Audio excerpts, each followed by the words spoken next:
Paul Biya est arrivé au pouvoir et la première chose qu'il a pu faire, c'était un bain de sang. Profitant aussi des règlements de compte, il a utilisé les services secrets qui eux-mêmes ont utilisé parfois des pauvres comme indiques ou comme assassins. Souvent, même quand on veut vous tuer, on va vous tuer, on passe par votre ami, par votre frère, des empoisonnements, des assassinats et surtout, la DGRE a aussi une caisse noire. La caisse noire de la DGRE, financée par l'argent du pétrole du Cameroun, a tellement tué que l'assassinat de Martinez Zogo est venu finalement la mettre à nu. La DGRE est donc le premier service secret au monde à être manipulé par un civil, par un analphabète, Jean-Pierre Belinga. Le procès de l'assassinat de Martinez Zogo fait honte à l'État du Cameroun. À l'étranger, tout le monde pose les mains sur la tête en se disant comment les services secrets ont-ils pu aller faire des actes aussi macabres? Cela veut dire que s'ils reconnaissent chacun avoir eu tantôt 50 000, 100 000 pour aller torturer, tuer quelqu'un, combien de gens ils ont tués au Cameroun? Les gens disparaissent, on ne les retrouve jamais. D'ailleurs, Martinez Zogo aurait pu disparaître. Et on aurait pu trouver toujours une justice corrompue qui nous aurait dit qu'il s'est enfui, comme exactement il continue à vous dire concernant Guérandim Bara, qu'ils sont allés enlever à l'étranger et ils ont mis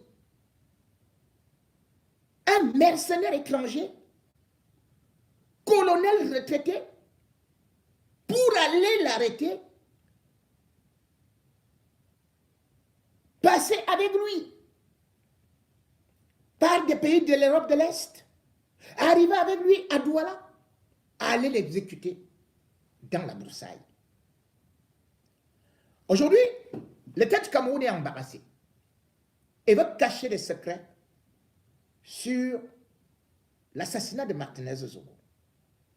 Et d'ailleurs, Maître Mboumou, pour la deuxième audience, qui était prévue le 15 avril, avait même demandé à ce que le procès soit à un huis clos partiel. Niet. Finalement, il a renoncé. Parce qu'il a dit que son client avait beaucoup de choses à révéler. Le procès devait être, à la demande de la défense, être diffusé sur 2 chaînes nationales, selon les demandes de Maître Tchungan. Lors de ces réquisitions, le commissaire du gouvernement, à la personne de Serlin Belinga, a complètement refusé cela en disant que ce soit sur le plan international, ou même la déclaration des droits de l'homme, on ne peut pas diffuser un tel procès, encore qu'il y aura des scènes très horribles qui pourront passer et qui pourraient être indécentes. Sur ce côté, même si je le critique souvent, je peux dire qu'il a raison parce que je n'ai pas encore assisté à un tel procès avec une telle horreur. Mais cependant, il a été admis par la collégialité et particulièrement le président Michel Dionnet que par rapport à certaines vidéos, pour des preuves, elles pourraient être diffusées sur grand écran au niveau du tribunal. Dans son dilatoire, lors de la première audience, Maître Tchungang avait donc voulu amener plein de gens en bateau en arguant que ce n'était pas le corps de Martinez, ou plutôt il y avait deux Martinez, ou bien on ne connaissait pas la différence entre Martinez Zogo et Mbani Zogo. Et par la suite aussi, il était évoqué que Martinez Zogo serait polygame, aurait eu deux femmes et qu'il n'y avait pas de partie civile.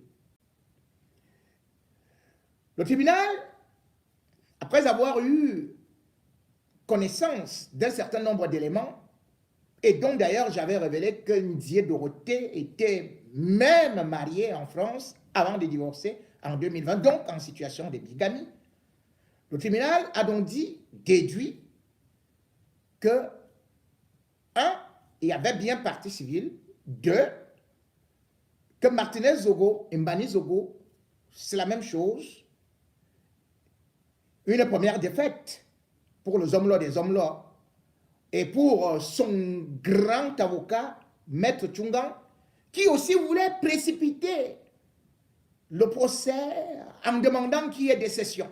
C'est-à-dire, on vient chaque mois, on parle pendant une semaine, et il s'attendait à ce que immédiatement là, on rende la décision, on bâcle le procès, et hop, Amoubelinga organise sa fête, qu'on lui a donné tel nombre de petites années ou même pas, et puis appel, il est dehors, grâce à Laurent Esso, puisqu'il allait faire appel.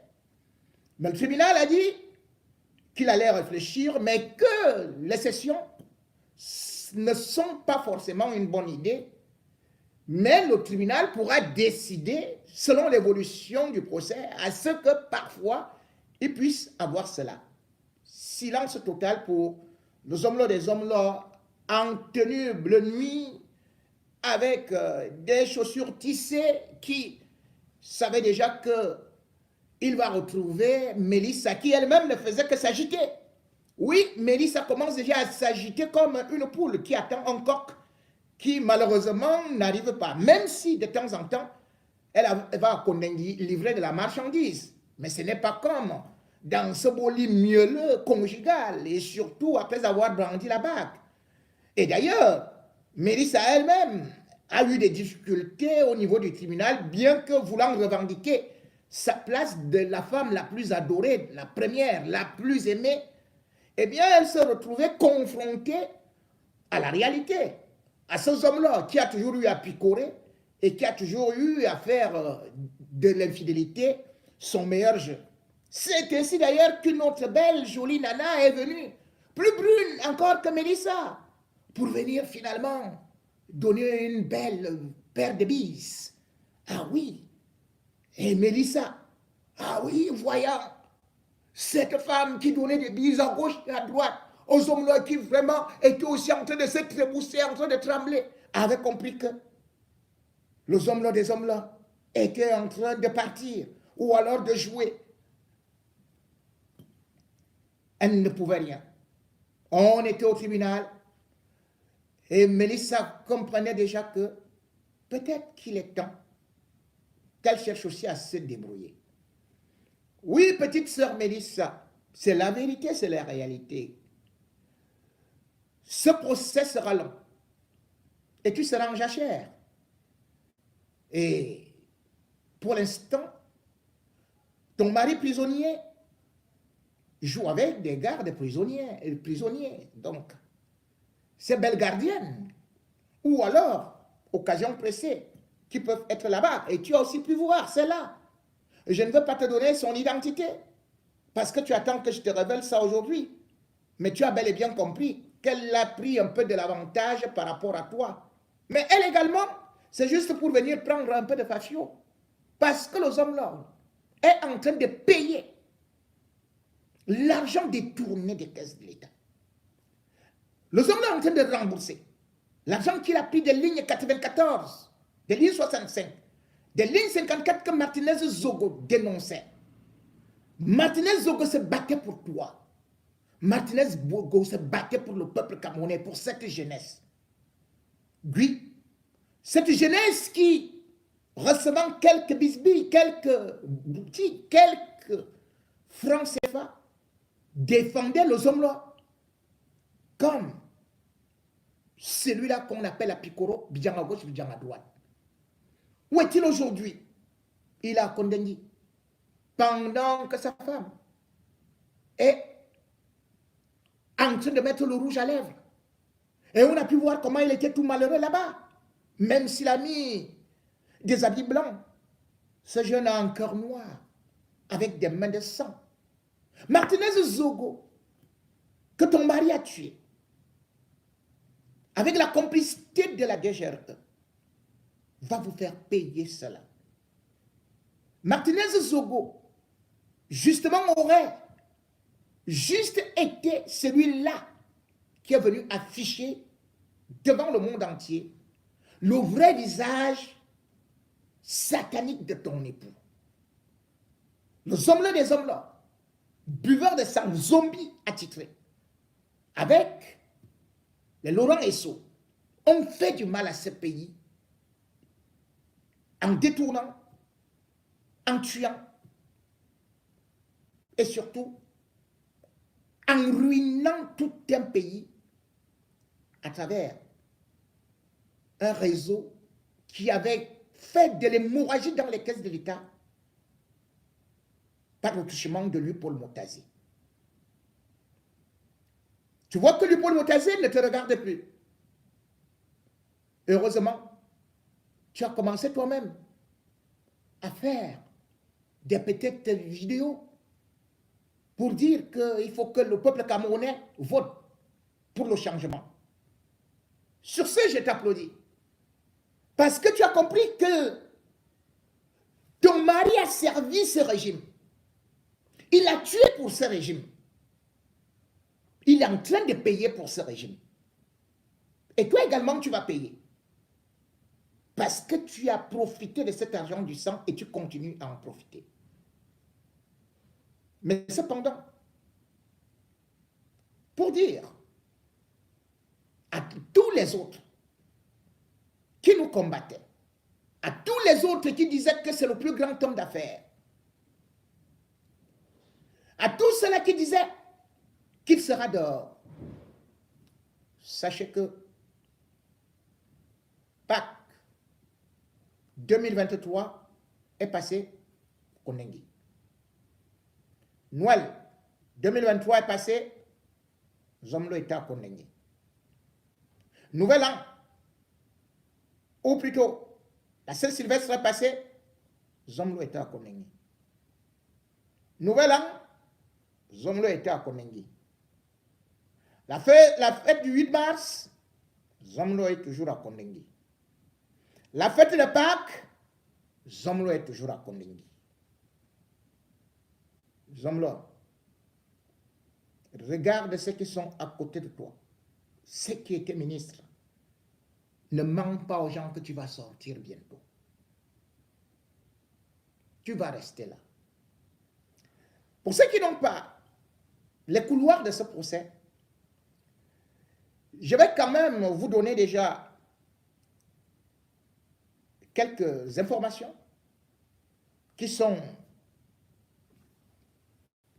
souvent un peu cachées, mais le procès étant public, vous devrez les connaître dans les jours qui viennent, dans les mois qui viennent. Eko disait qu'il ne connaît pas les hommes-là des hommes-là. Mais vous savez,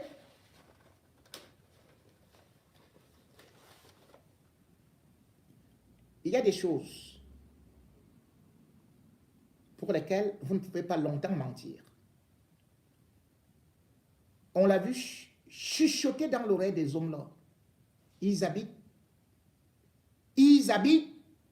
la même cellule. Et devant les juges, les hommes-là qui disaient qu'il était l'ennemi de Justin Danoué,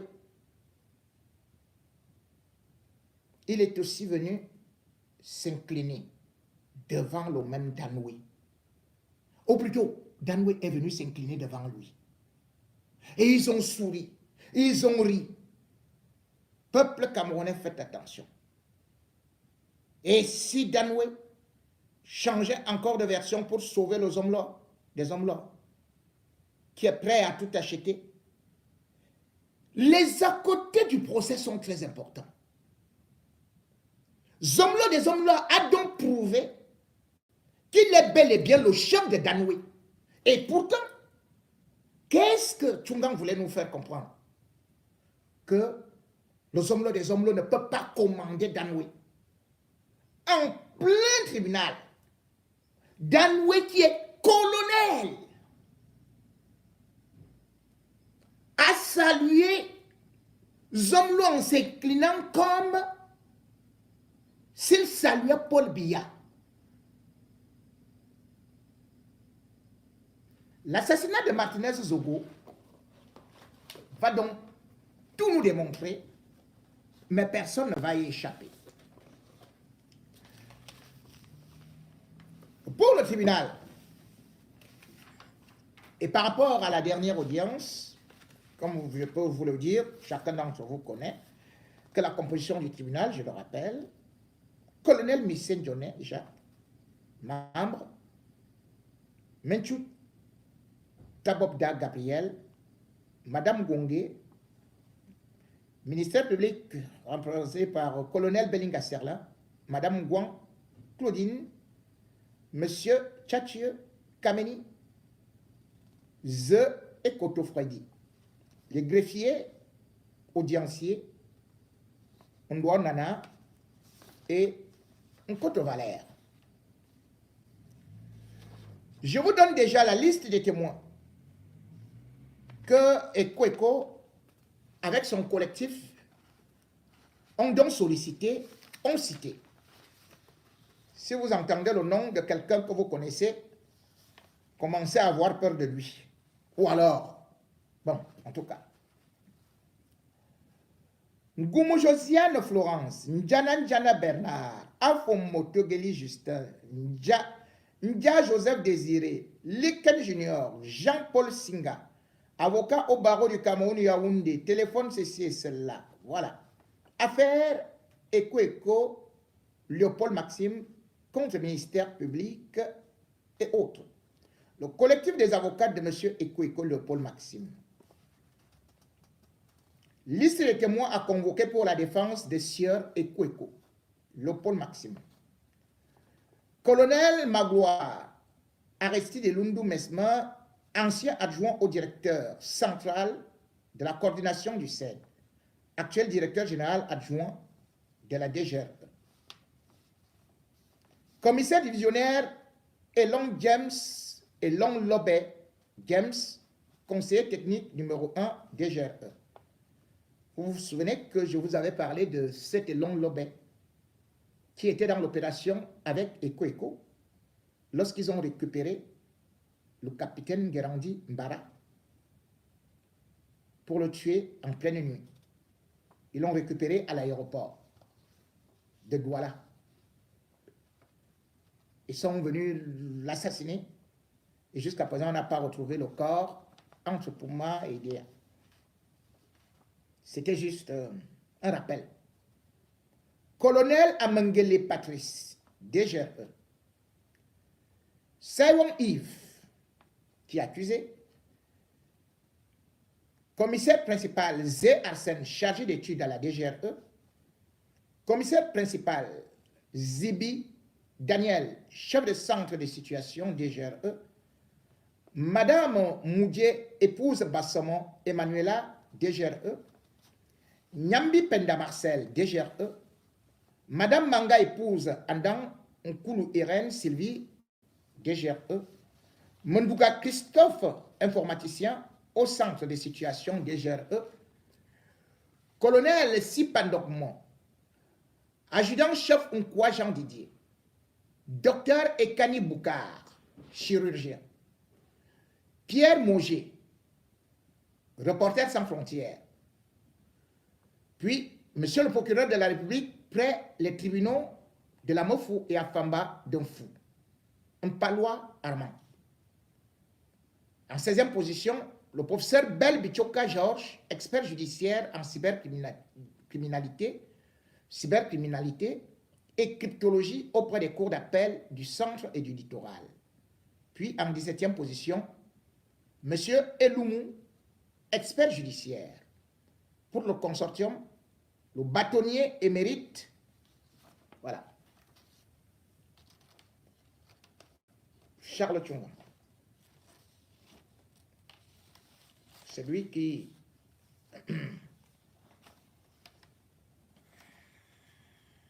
Donc c'est toujours Charles Tchunga qui est là-bas.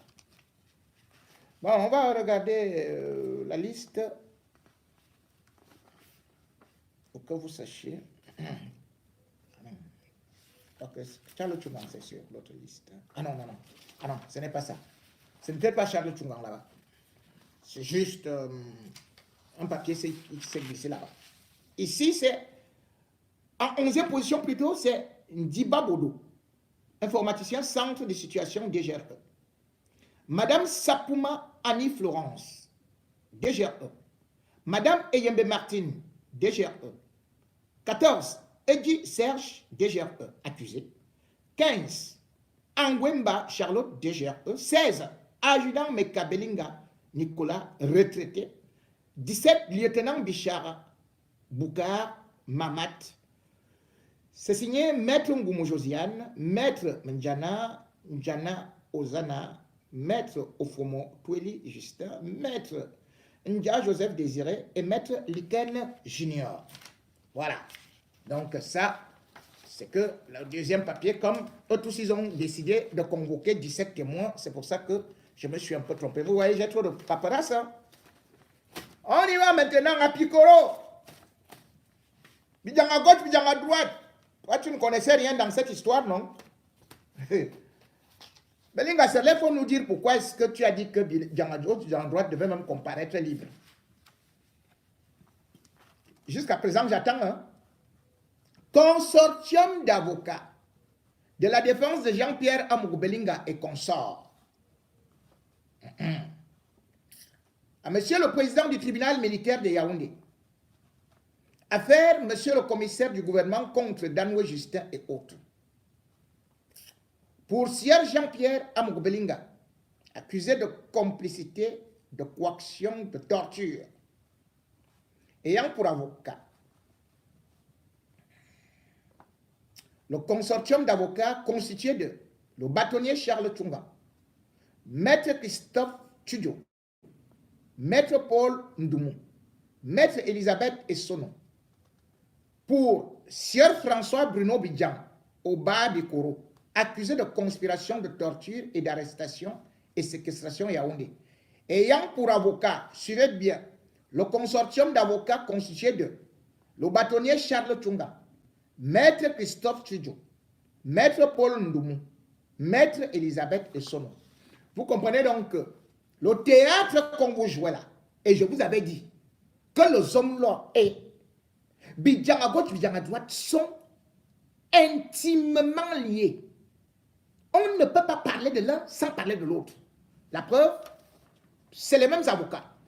Alors qu'ils vous ont fait croire que les hommes-là ne défendaient plus, ils s'étaient désolidarisés de Bruno Bidjan, Bidjan à gauche, Bidjan à droite, à Picoro, et que Pablo Escobar avait dit à Maître Tchunga de se détacher parce que Bidjan à gauche, Bidjan à droite manque de respect à l'État ou bien fait ceci et cela, ils n'étaient plus ensemble. Je vous ai dit,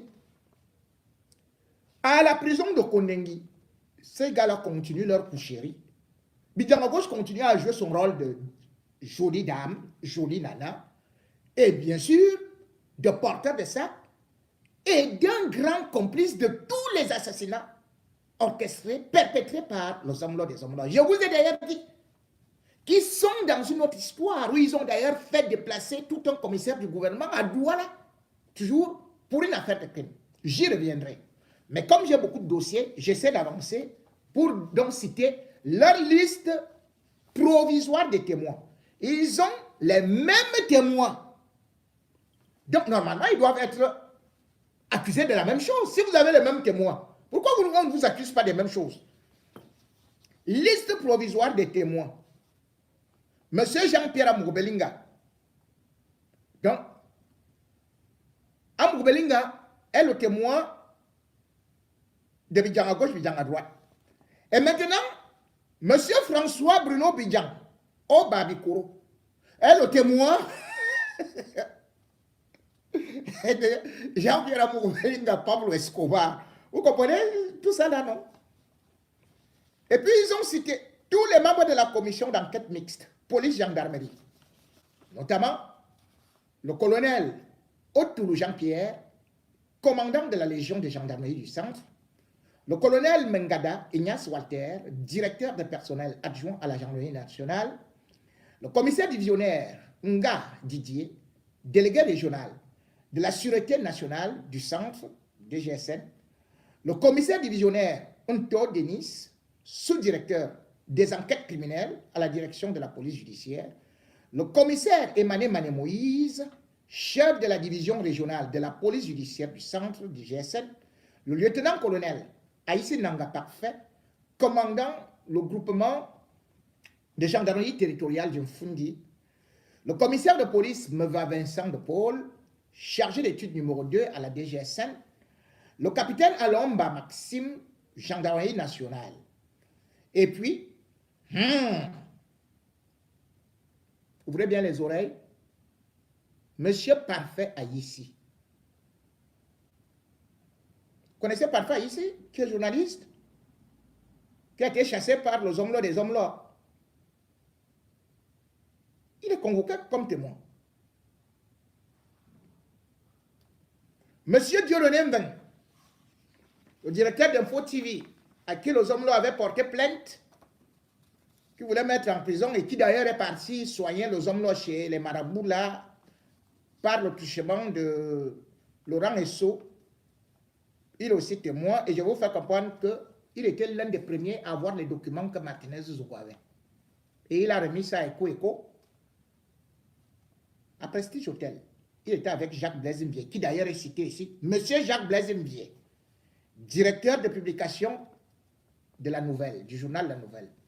Et je vais vous faire comprendre qu'avant de tuer Martinez Zogo, j'avais aussi informé Jacques Blaise Mbié qu'on allait aussi le tuer. J'avais aussi informé Aman Mana. Et d'ailleurs, il a eu la visite après. Jacques Blaise Mbié, d'ailleurs, on est venu assassiner son chien. Et je vous fais comprendre que monsieur Jacques Blaise Mbié, c'est pour ça qu'il ne faut pas manger avec le Satan. Il n'est pas votre ami. Il s'appelait avec Amougamana. Et l'autre, c'est-à-dire que mon frère, Amougou le considère comme mon grand frère. Hein. L'autre, Dieu de l'aime, c'est son oncle. Hein. Il marchait à toi. Et quand il fallait les tuer, les hommes ont mis la haute artillerie.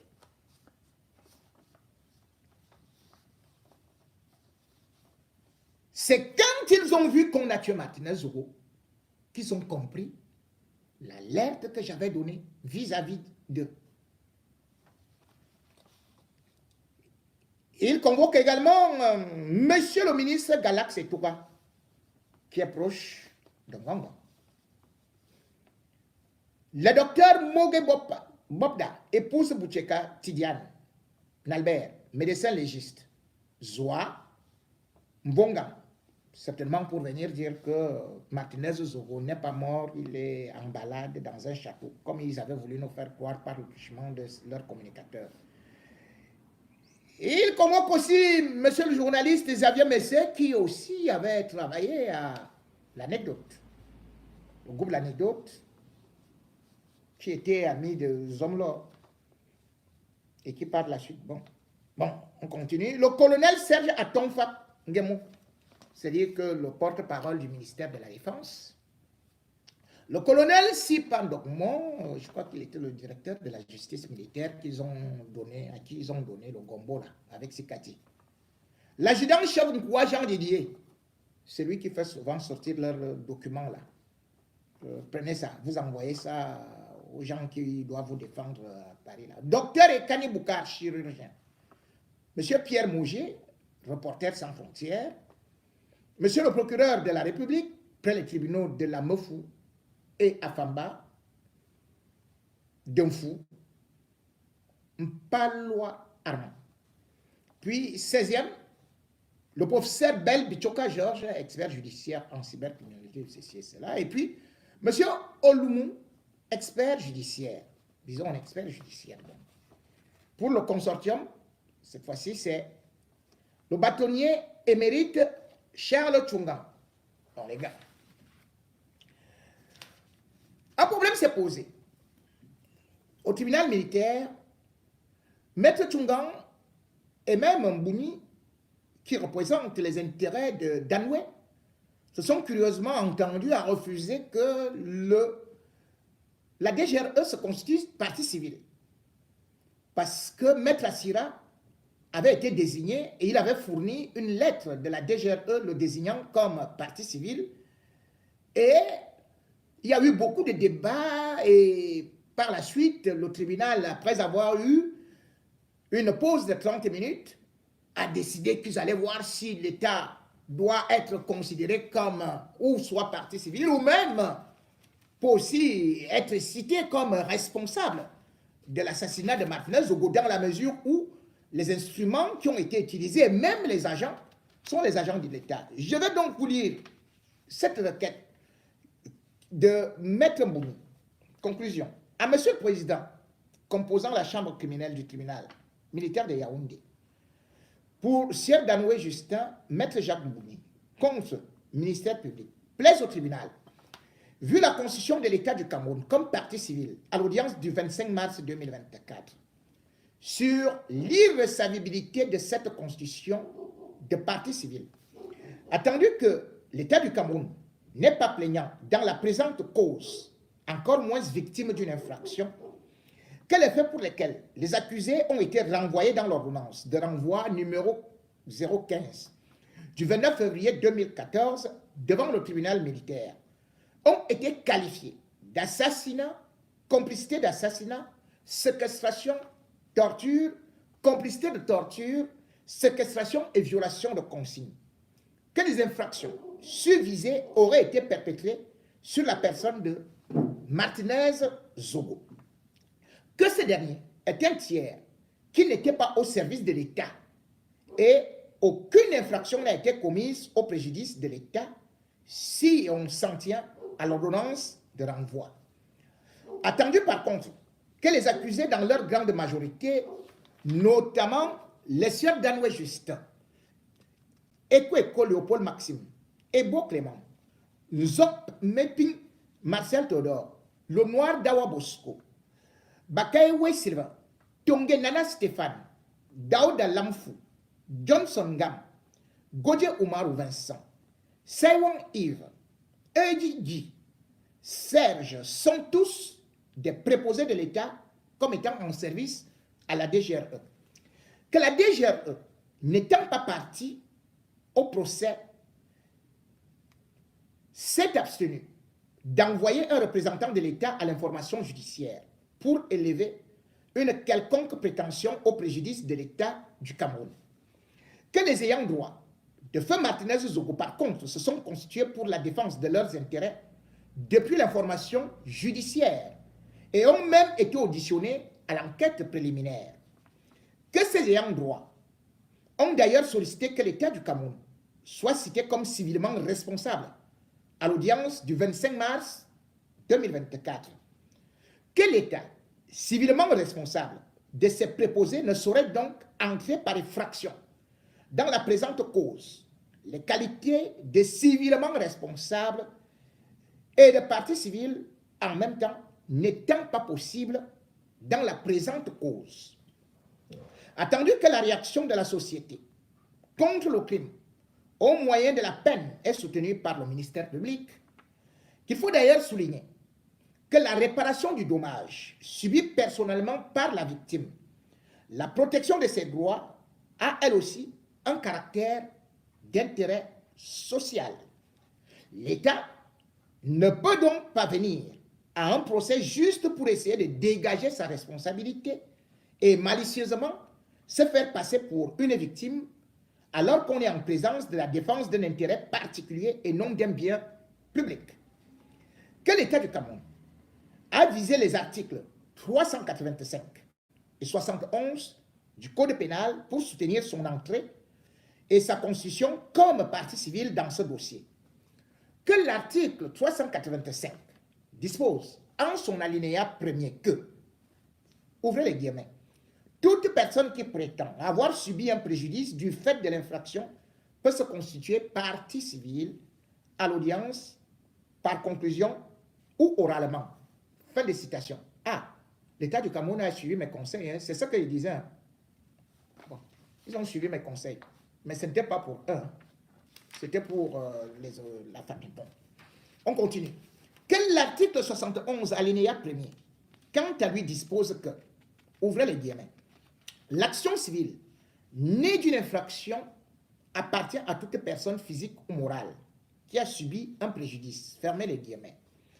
Que l'État du Cameroun a cependant oublié, par forfaiture, de s'approprier la condition de recevabilité de l'action civile qui, sans équivoque, est posée par l'article 71, alinéa 1er, qui dispose, ouvrez les guillemets, l'action civile jointe à une action répressive n'est recevable que si elle est fondée sur un préjudice direct, certain et actuel.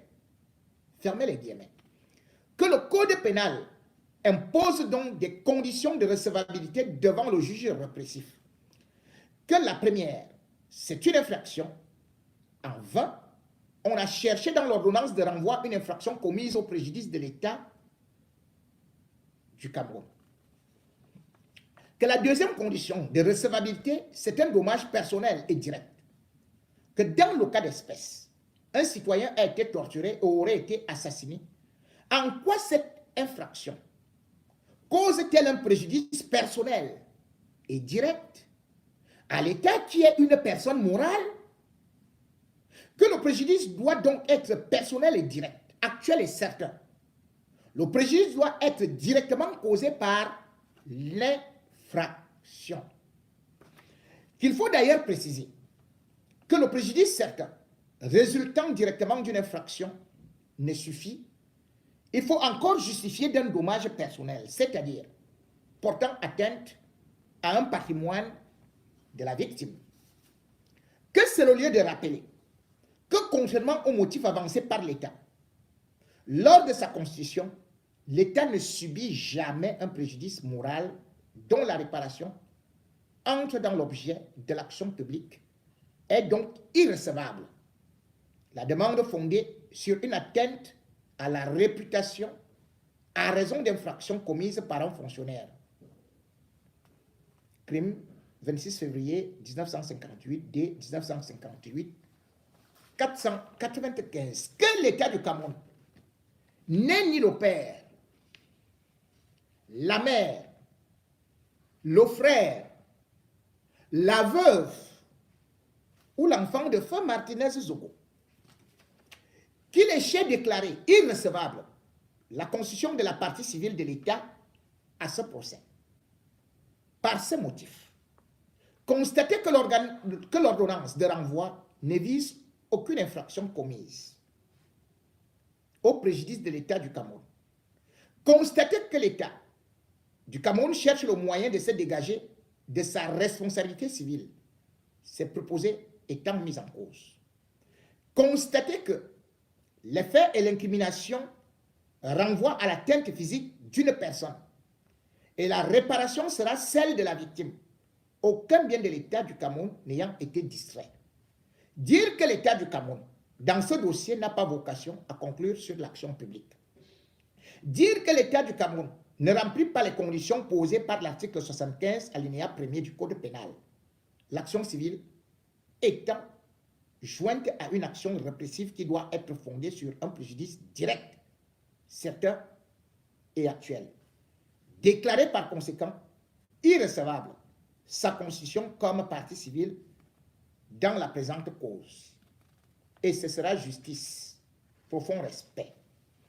Yaoundé, le 15 avril 2024. Je vous ai dit, ça c'est les arguments de Maître Mbouni.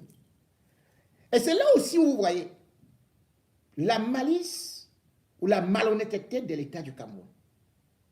L'État du Cameroun avait déjà placé Martinez Zogo dans une liste des potentiels individus dangereux depuis 2015-2017.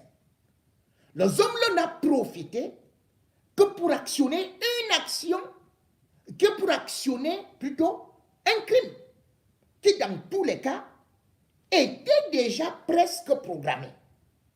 Et aujourd'hui, quand l'État du Cameroun se constitue donc partie civile, quand l'État du Cameroun veut se désengager, veut prouver qu'il a reçu vraiment, j'ai souffert dans cette histoire-là, alors que l'État du Cameroun sait bel et bien que la DGRE, quand ils viennent ici, et tous ceux qui font au Cameroun, quand ils enterrent des gens dans les champs, donc, dès qu'on va attraper les gens de la DGRE qui, avec les tenues de l'État, les armes de l'État, les véhicules de l'État, les attributs donc de l'État, ils enterrent les gens la nuit.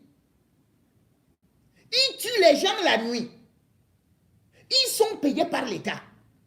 Et cet État dit finalement que c'est lui qui est victime. Vous comprenez ça? Ngongo, il faut arrêter ça. Il faut arrêter ça. C'est ça le crime, l'assassinat de Martinez Zongo aujourd'hui. Tu peux en bénéficier de retomber, puisque le homme est tombé dans le panneau, comme un con. Lui, il allait, boum, il a dit, allez, on finit avec lui. Quelqu'un ne peut pas m'insulter comme ça. Je suis quand même un grand dans ce pays. Il faut vraiment l'éliminer. Il faut vraiment faire qu'il se taise. Il m'appelle qui?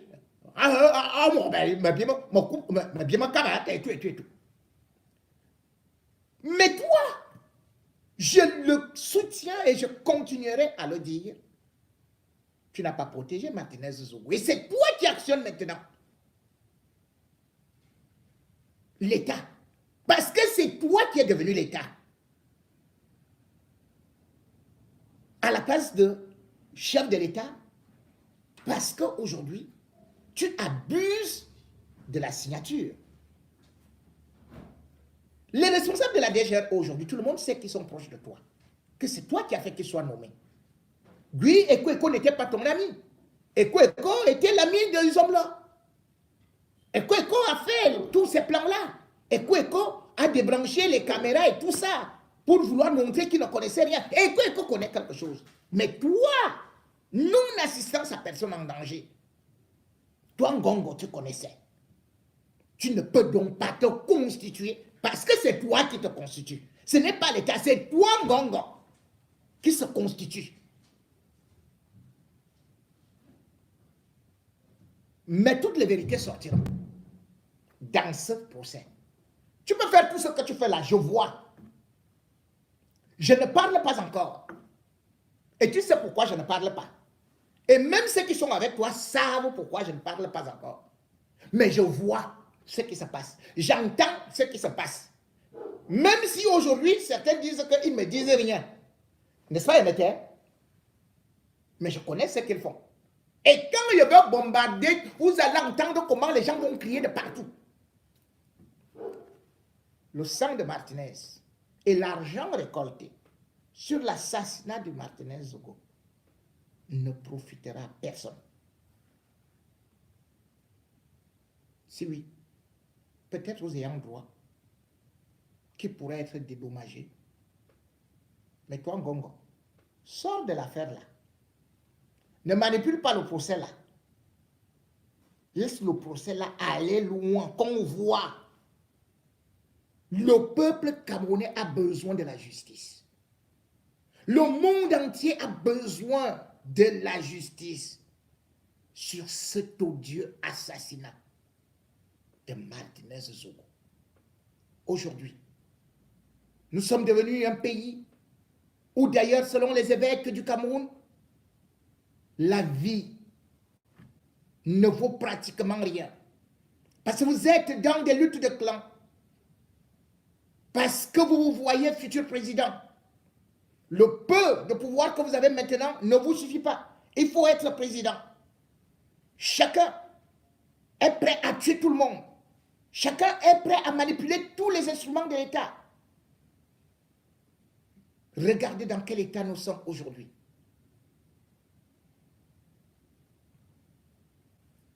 Malheureusement, vous bénéficiez aussi de la complicité de ceux-là qui auraient pu demander une véritable justice.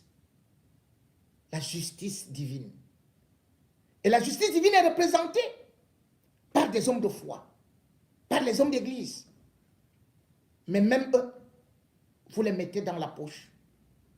Même eux, vous les amadouez. Même eux, vous couchez avec eux. Et l'église est malheureusement devenue, au Cameroun, complice des crimes du régime Biya.